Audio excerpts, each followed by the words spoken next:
If the Democrats got their way, Dinesh, what would happen in this country? And I think you're absolutely right, which is why on November 3rd, we have to make sure that we make the right choice.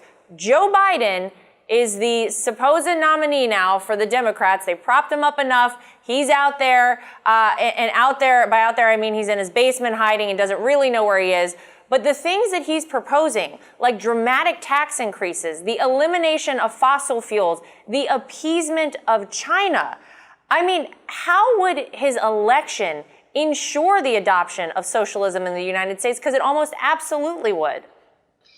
Yes, the Democrats made, I think, a calculated decision not to go with the sort of explicit socialism of Bernie Sanders, but to go with what can be called the creeping socialism of Joe Biden, because they know deep down that socialism is not a popular idea in the United States.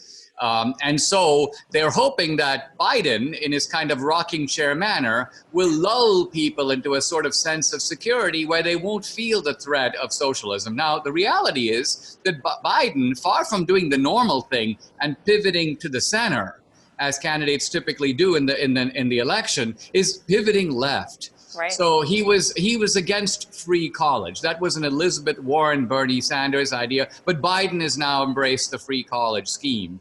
Biden is completely on board with the Green New Deal. Yep. Biden supports all types of accommodations based on race and gender. And this points us to something important about socialism today. For Marx, socialism was just about the rich and the poor. It was about the clash between the working class and the capitalist class. But what we have in America today now, I call it identity socialism because it is a weird marriage between socialism in the classic sense and identity politics. And so we have socialists today who care more about abortion than the minimum wage. They care more about the transgender bathroom than they do about universal basic income.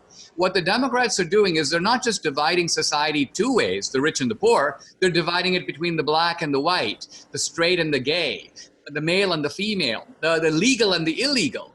And Biden is on board with all of this. So even though he's the whitest and perhaps the deadest of white males who's ever run for the Democratic ticket, nevertheless, he has embraced identity socialism. That's behind his idea. I'm going to nominate a woman, probably a black woman.